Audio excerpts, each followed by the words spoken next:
Ok, já de volta aí, lembrando o seguinte, ofertas da Original Drogaria, daqui a pouco, aliás, antes na primeira hora, já mostrei as ofertas de hoje da Original Drogaria. E lugar para almoçar e comer muito bem lá no bairro do Alto é no Açaí. No Açaí, a Kátia, que é super conservadora, ela e o Adelino, né? Estão sempre ligados aqui com a gente, lá a gente almoça sempre que pode, no Açaí do Alto, em frente ao Colégio Ginda Bloch, ali ao lado, na esquina do Correio. Klaus, Instituto Conservador de Teresópolis, depois a gente tem que falar o que é o Instituto, né? Mas como é que você vai conduzir isso para falar com as pessoas? Você tem que participar, a religião faz parte, você tem que votar. Perfeito, Hélio. Bem, primeira coisa, acho muito importante, até respondendo um pouco a sua pergunta e trazendo um dado realmente muito importante, é o seguinte: o presidente do Instituto Conservador de Teresópolis é um pastor. Então, esse é o primeiro ponto. Né? E sobre essa amálgama, né, que as pessoas muitas vezes têm dúvida, não concordam ou têm opiniões muito diferentes sobre isso, entre religião e política, eu te diria o seguinte: como falado no início, nós lutamos por princípios. Tá? Esses princípios são muitas vezes completamente aceitos por pessoas independentes da religião. Mas quando a religião reforça esses princípios, né, o temor a Deus, o devotamento à pátria, que é o local que Deus nos deu para habitar, o respeito e o enobrecimento da família, que é uma instituição essencialmente divina, eu te pergunto aos telespectadores, eles não estão intrinsecamente ligados? Estão. Né? Então, qual é o grande problema? É quando começa a existir choques, problemas de interpretação de pessoas. Não, o fulano é mais correto do que esse cicrano. Eu não concordo com essa posição da outra pessoa. Mas se nós focarmos nos princípios, não há absolutamente problema nenhum, dessa forma que a gente vê no Instituto Conservador de Teresópolis, que existe uma participação popular forte dos religiosos. Tá? E a gente utiliza isso, até o padre Kelmon realmente utilizou uma palavra muito importante. Eu sou evangélico, gostei muito quando ele colocou como padre isso, né, que desde que nós tenhamos uma política e uma vida e uma atuação cristocêntrica, por exemplo, né, cristocêntrica, com Cristo estando no centro das nossas ações, das nossas decisões, do nosso voto, do nosso trabalho, enfim, da nossa vida, eu acho que os benefícios, sinceramente, Hélio, eu acho que não tem como ser negados. Nós estamos numa civilização que chegou até aqui, num país essencialmente ou majoritariamente cristão, né? Seja de evangélicos, seja de católicos romanos, católicos ortodoxos, né? Eu até diria até alguns espíritas com conceitos, né, cristãos, aonde você, se você tivesse isso reverberando na sociedade, a sociedade estaria muito melhor. Sim. Estaria muito melhor. Eu só vou te dar um mandamento bíblico, né? Um mandamento bíblico que, se fosse aplicado na política, né, já teríamos hoje uma outra política: não roubarás. Acabou. Exatamente. Não é verdade, padre? Não roubarás. Está na Bíblia. Está na Bíblia. Isso não é alguma coisa que, se for respeitada e vivida na política também, não vai ser benéfico para a sociedade? É lógico que vai. Então, lá no Instituto, Hélio, a nossa ideia é exatamente essa: focar nos grandes valores, que são valores comuns à sociedade cristã, e principalmente em Teresópolis, é uma cidade realmente conservadora, nós sabemos disso, de aspectos conservadores, que preza a família, a quantidade de igrejas em Teresópolis é muito grande, então tem temor a Deus, né? Tem um devotamento à pátria também muito grande. Então isso tudo é uma grande amálgama. Agora, eu não vejo, não consigo ver nenhum problema, aliás, vejo grandes virtudes em nós termos uma atuação cristocêntrica, que é o que o padre Kelmon vai falar agora, não é isso, padre Kelmon? Ele gosta muito dessa palavra e vai falar para você agora. Só uma coisinha, só para ilustrar, nós temos um padre aqui em Teresópolis, que é o padre Jorge, da igreja de Santa Teresa, além de ser um visionário, ele, na maioria das vezes, quando chega na época política, dentro da missa, ele para e fala: olha aqui, pessoal, está chegando a eleição, todo mundo tem que votar, porque depois fica todo mundo reclamando aqui que falta isso, falta aquilo, então vamos cumprir a sua obrigação. Um abraço aí, padre Jorge, companheiraço nosso, está sempre aqui no programa também. Tá? É uma figura aqui em Teresópolis, lá da matriz de Santa Teresa. Respondendo então o que ele falou. Eu quero pegar um ganchinho do que você disse, né, do padre aqui. Está na hora de votar, né, para você não ficar reclamando depois. Eu penso que a gente poderia até dizer o seguinte: olha, você não pode deixar de votar, né, porque a gente pode até considerar, quando a pessoa não quer votar, como até um pecado por omissão, porque você está se omitindo a exercer a sua cidadania, você está se omitindo a contribuir para beneficiar a sua sociedade, porque é um dever cívico também você votar. E o voto é sagrado, e você não pode pegar o seu voto e vender por qualquer coisa. Como nos pequenos interiores deste país, a gente observa que as pessoas, talvez por ignorância, negociam seu voto por uma necessidade material. Eu preciso disso para minha casa, um telhado, um cimento, uma areia, e aí termina vendendo o voto. Isso é de uma tamanha ignorância e irresponsabilidade, e nós precisamos entender o valor do voto. Nós não podemos dar um cheque em branco a um candidato sem saber quem ele é. Por isso você precisa, agora nessas eleições de 2024, saber fazer a sua escolha. E faça a escolha bem. Escolha aqueles que têm valores, que têm princípios, aqueles que de fato querem cuidar da casa comum, que começa na base, na cidade, no município. Mas respondendo, completando o que o Klaus falou, essa política que nós queremos construir a partir do Foro do Brasil, eu costumo dizer que nós precisamos inaugurar um novo jeito de fazer política. Nós já estamos cansados desta velha política de corrupção, da política demagógica, porque muitos políticos não passam de demagogos, né? De pessoas que estão aí querendo usufruir das riquezas alheias, do seu suor, do nosso suor, e não querem contribuir com o crescimento da pátria, não se preocupam com as gerações futuras que virão, não são estadistas. Eles vivem uma ideologia socialista, comunista, como muitos aqui têm prazer em dizer que são assim.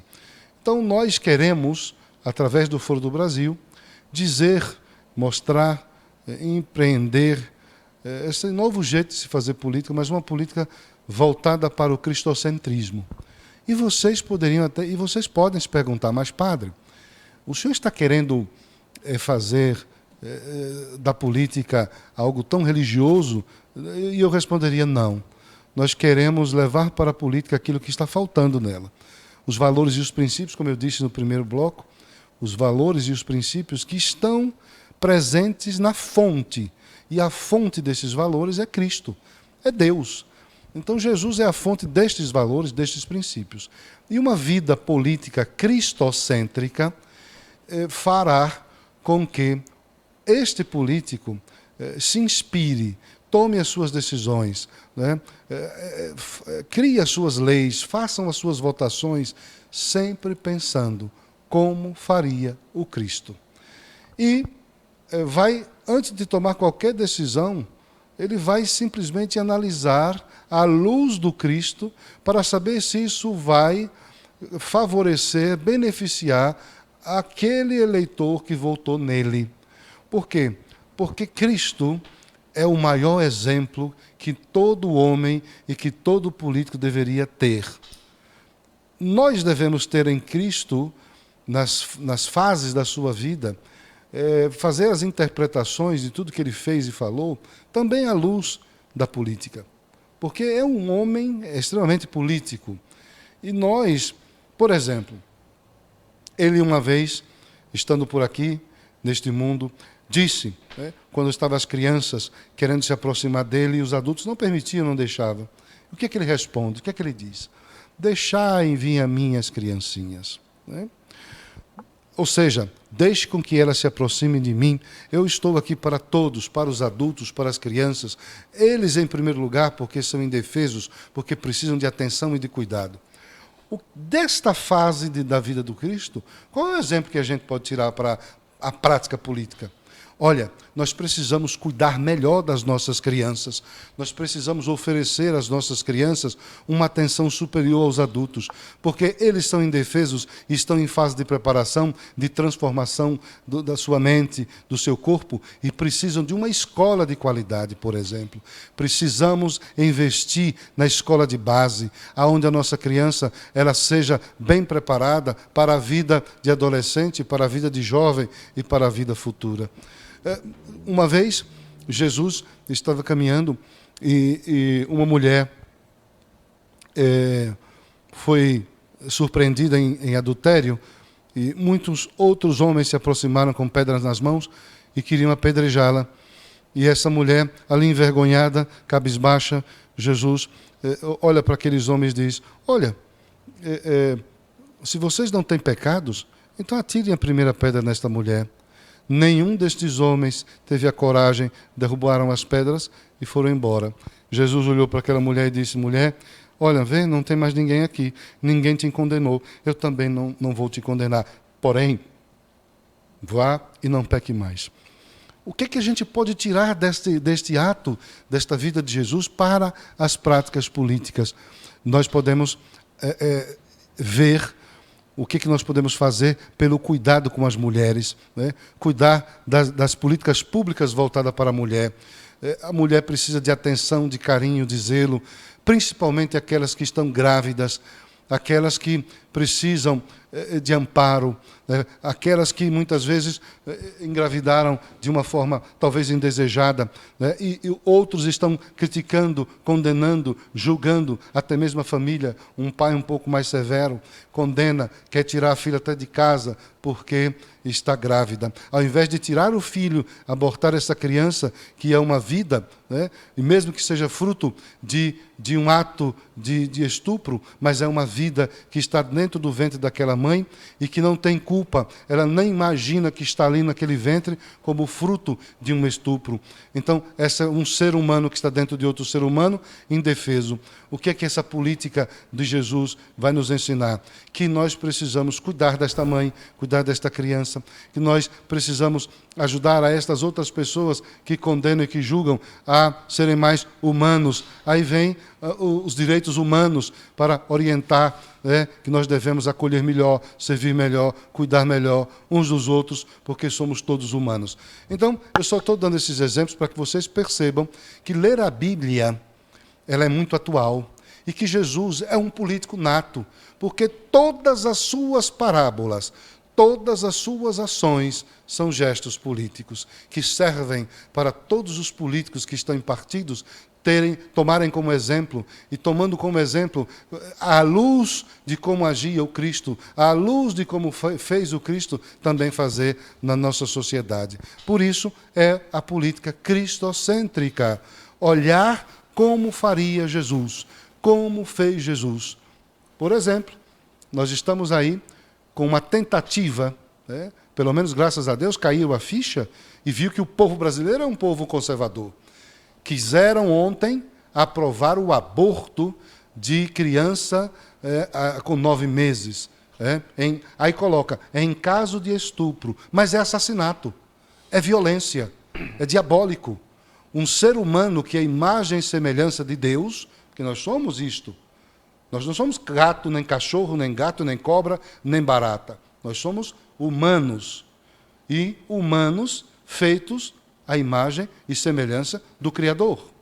Como é que nós vamos agora, 9 meses, uma criança que já está pronta para nascer, você pode abortar se você não quiser. Se estiver te incomodando, você pode tirar. Aí você tira o ser humano de dentro de outro ser humano e joga numa lata de lixo? Vai fazer o que com o ser humano já pronto? Vai jogar numa lata de lixo? Então nós estamos observando as loucuras que o ser humano está vivendo hoje. O ser humano está se distanciando da sua própria humanidade. Está virando um bicho. Um bicho que deixou a sua racionalidade para viver as loucuras, né, animalescas, porque até o cachorro e o gato cuidam melhor dos seus filhotes. E o ser humano está querendo pegar com o seu filhote, matar no ventre e jogar no lixo. É um absurdo total. apoiado por governos socialistas, por regimes comunistas que realmente pensam na destruição do projeto de Deus. Porque para comunista e socialista, Deus não existe. O que existe é o Estado grande, o Estado poderoso, o Estado que vai suprir as necessidades do ser humano. É isso que eles pensam. Mas nós somos uma nação cristã, não esqueçam disso.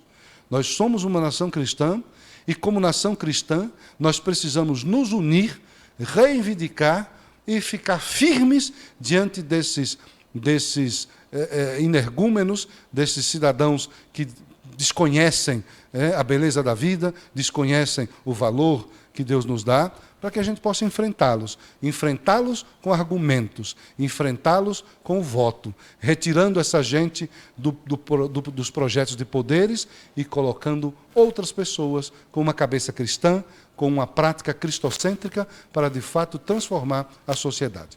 Nós já estamos chegando assim nos minutos finais do programa.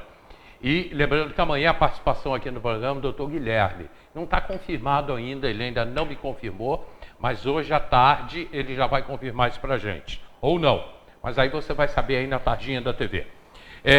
Na volta do comercial, o Cláudio vai falar para a gente. O Cláudio vai vir várias vezes aqui esse ano para falar do Instituto Conservador de Teresópolis. E o padre vai nos explicar o que é o Fórum Brasil. Fórum Brasil. Ok? Na volta do comercial, vamos lá rapidinho, lembrando que o Centro Gastronômico Recanto tem padaria, cafeteria e tem também carnes e peixes nobres variadíssimos. Recanto, a gente volta já.